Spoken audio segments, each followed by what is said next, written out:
तो इस मार्ग पर चलने के लिए आपने इस मर्यादा को दृढ़ रखना पड़ेगा। कबीर साहब कहते हैं, जब लग हंसा हमरी आना और काल लगे नी तेरा बाना। जब तक ये हंस, ये पुण्यात्मा हमारी आन में, मर्यादा में रहेगी, तब तक काल तेरा अटैक नहीं हो सकता किसी भी प्रकार का।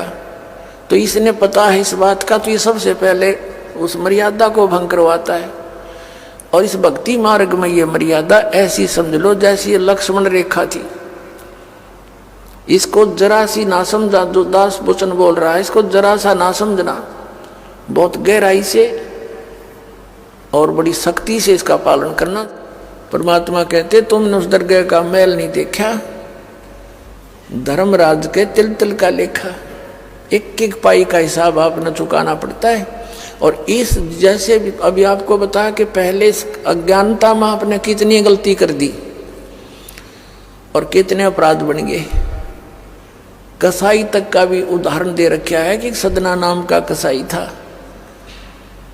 और वो भी अपने जॉब को छोड़ना नहीं चाहता था। कदे भूखा मर जाऊं मैं और क्या करूंगा भगवान। संतों का ज्ञान सुना, पर संत से मिला सदना और प्रभावित हुआ, सारी बातों को स्वीकार किया, लेकिन रोजी रोटी फिर अड़गी आ गए। संत परमात्मा स्वयं आते हैं साधु रूप बना के, अपनी प्यारी आत्माओं को सतमार्ग बताते हैं। कबीर परमेश्वर आते हैं, साधु रूप में बैठे थे। तो सदना कसाई ने सत्संग सुना, परमेश्वर जो संत रूप में आए हुए थे, कबीर जी बड़ा प्रभावित हुआ, अपने कर्मों की तरफ झांका और कहा, भगवान मैंने तो नाश कर लिया, क्या मेरा भी उद्धार हो सके गुरुदेव, हे महात्मा जी।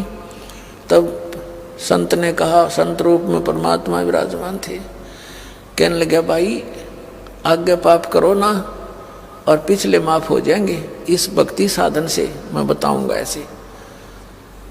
वो कहने लगा, जी परमात्मा ने पूछा, तू कौन है भाई? कि मैं कसाई हूँ जी, मैं कसाई हूँ, कसाई सदना कसाई। सदना नाम मेरा सदना नाम है, क्या मेरा मुझ पापी का भी उद्धार हो सकता है? परमात्मा ने कहा, भाई होगा, कति हो जाएगा, पर बेटा आज्ञा ना करिए। कहने लगा, जी क्यों कर बात बनेगी, और तो कोई साधन नहीं रोजी रोटी का। परमात्मा संत जी ने कहा, परमात्मा संत रूप में बैठे थे, बेटा पेट में भगवान ने पाला तू, जब कौन रोटी लेकर जाया करता तेरी, कौन पहुंचाता था?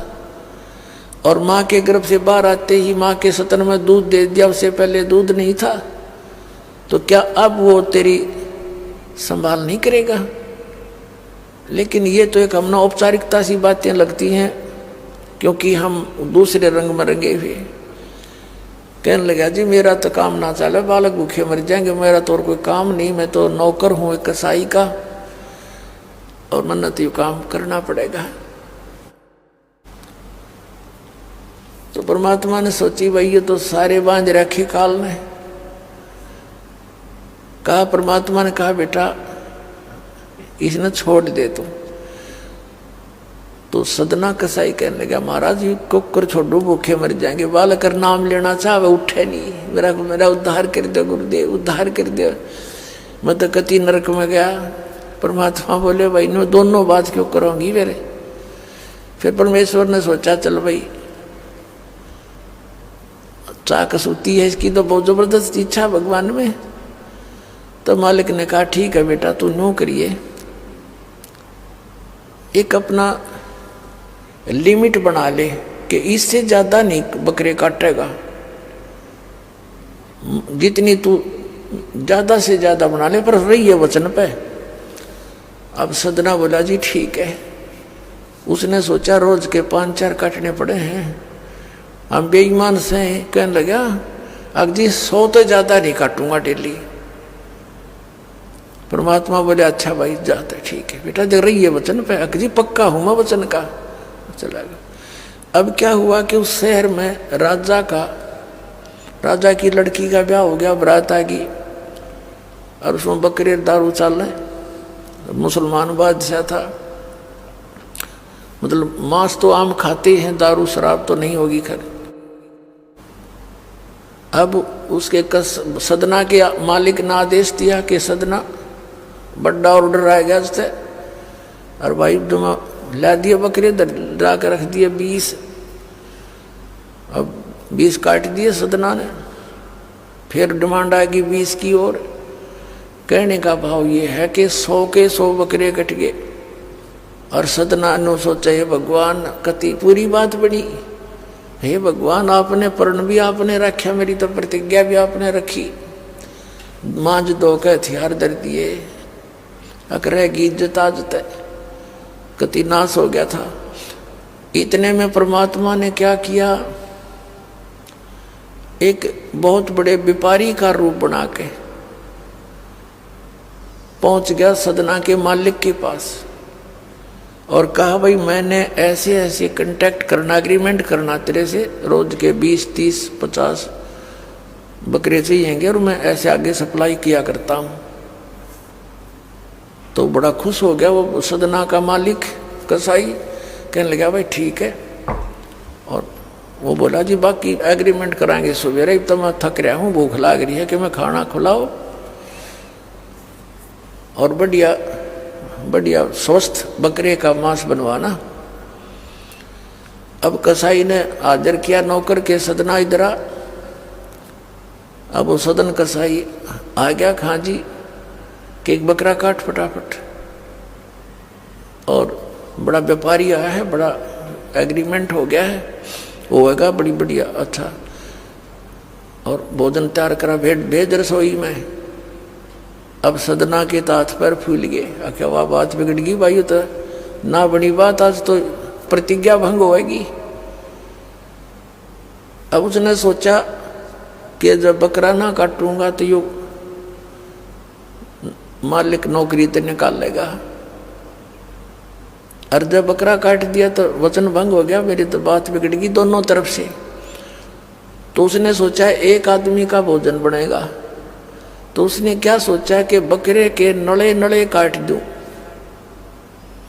अंडकोश, अब मेरा पर्ण भी रह जाएगा और भोजन भी बन जाएगा एक आदमी का।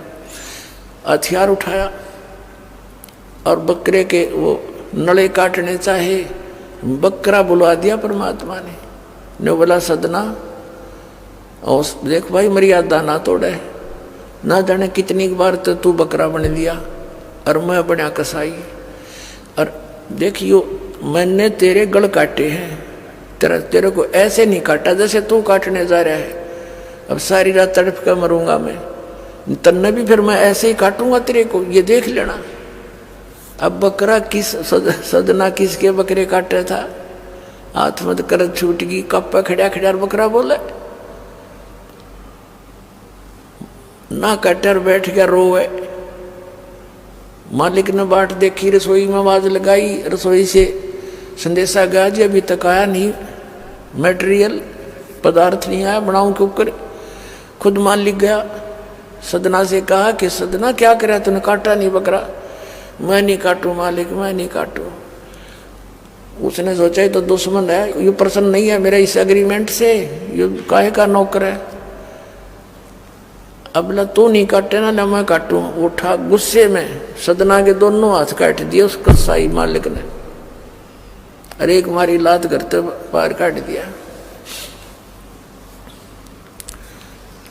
अब जैसा भी ट्रीटमेंट वगैरह करा करो का, महीने 2 महीने रो पीट कर उन्हें सोची क्या करूं भाई। उसने सोचा चल पड़ी यहाँ से। उस संत ने कहा था मैं वहां जगन्नाथ के मंदिर में रहता हूं, वहां आ जाना। उस जगन्नाथ के मंदिर की तरफ चल पड़ा कि भाई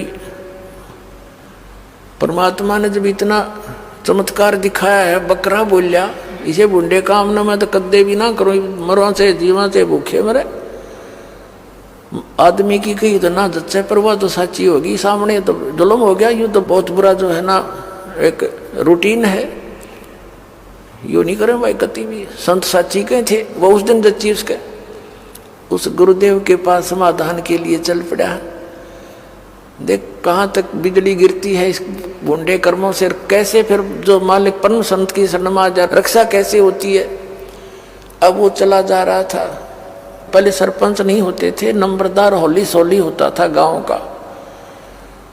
और 5-4 गांवों में से एक गांव वाले व्यक्ति नंबरदार को विशेष और पावर दे देता था राजा, जिस वो दंडित भी कर सकता था अन्य किसी उनको। एक नंबरदार के घर पे रास्ते में जा रहा था, नंबरदार के घर पे रुक गया और कहा जी मैं रात न रुकूंगा, मैंने आगे यात्रा पे जाना है, जगन्नाथ में जा रहा हूँ। तो पहले धार्मिक व्यक्ति, वैसे तो आम व्यक्ति की बहुत इज्जत करता थे अतिथि की। नंबरदार ने सदना को रोक लिया, रुक जा भाई रोटी खाइए, अलग से व्यवस्था कर दी, खाना खुना खा ठाट तरह।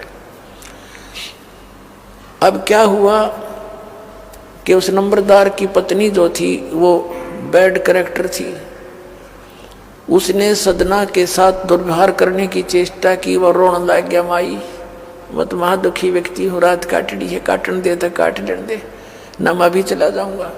तो उसने फिर शोर मचा दिया, अपनी बेइज्जती समझ के लोग इकट्ठे हो गए, अक्यों मेरी इज्जत का गाक बने था, पकड़ लिया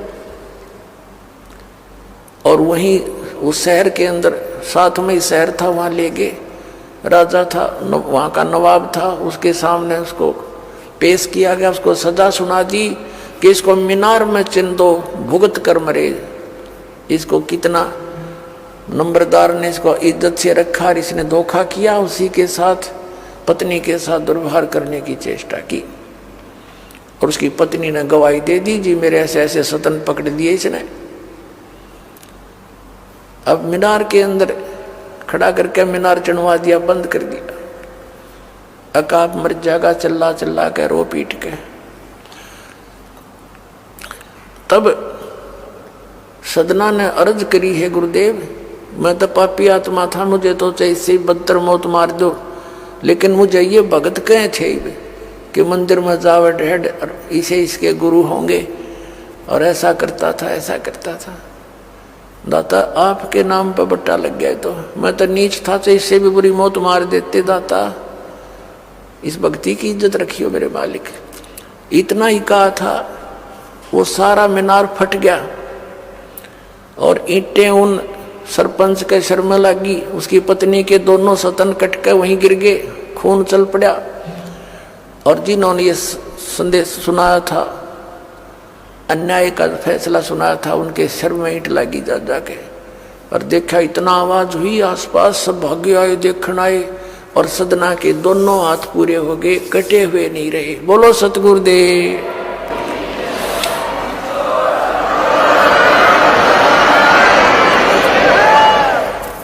तो कहने का भाव ये पुण्यात्माओं, हम मर्यादा इतनी भारा मान रहे हैं जो भगवान के मार्ग पर चलने वाली, और उनसे ही लाभ होगा।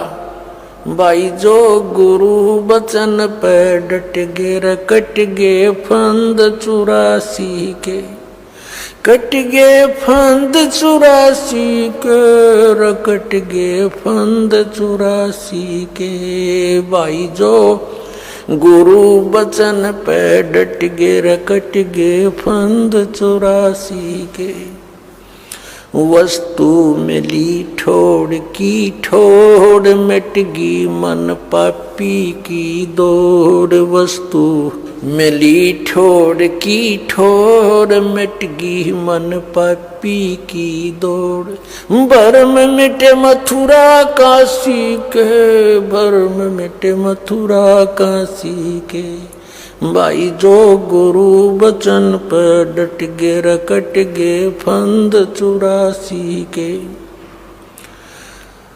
अब पुण्यात्माओं, सदना जैसे कसाई का उद्धार कर दिया उस परम पिता ने, तो आप का कहना है कि है जिस मार्ग पर लग जाओ, तो वही मार्ग, वही परमात्मा और वही ज्ञान, वो समाधान आज इस दास को दे रखा है उस दाता ने। इसका लाभ उठाओ, औरों को भी समझाओ, सत्य से परिचित हो जाओ। तो जब तक हम इस भक्ति मार्ग पर जब चलते हैं तो हम मर्यादा से कतरा जाते हैं और लोक लाज में आकर मर्यादा भंग कर देते हैं।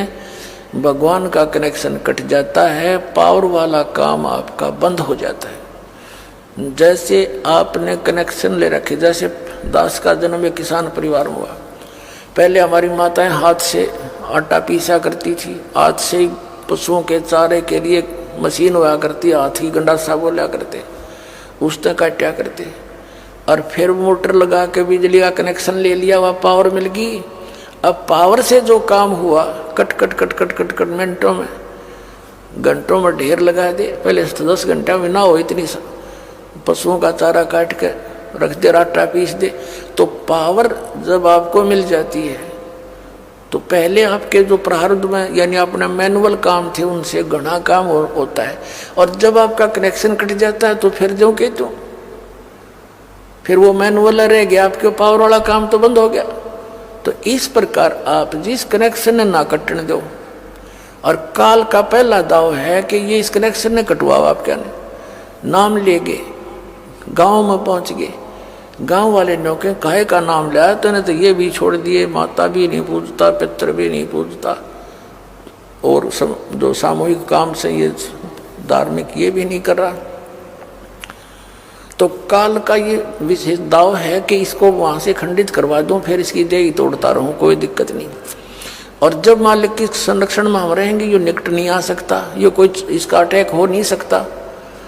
तो इस काल ने ऐसी मर्यादाएं फंसवा दी, हमारे चारों तरफ फैला दी और जकड़ रखा नो कति प्राणी को बुरी तरह। लेकिन विश्वास रखना इस मालिक के ऊपर, नाम लेकर संघर्ष शुरू करो। वही बात है, जब कोई आपका कुल के लोग, आप उनको समझाने की चेष्टा करो, भाई ये बात है, ये ज्ञान है, मेरे ही समझ में आ गया, और इसमें कोई त्रुटि है तो आप गहराई से देखो। आपको त्रुटि लगे तो मुझे बताओ, मैं त्याग दूंगा, न तुम आप भी लगो इस मार्ग को ग्रहण करो। तो वो नहीं मानते हैं, तो आप जी ने भी उनकी बातों को नहीं मानना है। इतनी सी बात है। जैसे एक चुटकुला है, एक टीचर था, अध्यापक, बच्चे बैठा था और बच्चे वहीं उसकी क्लास में कोई शरारत कर रहा था, कोई कूद रहा था, कोई उछल रहा था। एक व्यक्ति ने जाके कहा कि मास्टर जी, ये बच्चे आपसे नहीं डरते, काहे का टीचर है? तो टीचर बोला, मैं के डर हूं इनते, मैं भी ना डरता इनते। तो अब जब वो हमारे नहीं मानते तो हम भी नहीं मानना उनकी। तो इस मार्ग पर चलने के लिए आपने इस मर्यादा को दृढ़ रखना पड़ेगा। कबीर साहब कहते हैं, जब लग हंसा हमरी आना और काल लगे नी तेरा बाना। जब तक ये हंस, ये पुण्यात्मा हमारी आन में, मर्यादा में रहेगी, तब तक काल तेरा अटैक नहीं हो सकता किसी भी प्रकार का। तो इसने पता है इस बात का, तो ये सबसे पहले उस मर्यादा को भंग करवाता है। और इस भक्ति मार्ग में ये मर्यादा ऐसी समझ लो जैसी ये लक्ष्मण रेखा थी। इसको जरा सी ना समझा, जो दास वचन बोल रहा है, इसको जरा सा ना समझना, बहुत गहराई से और बड़ी सख्ती से इसका पालन करना।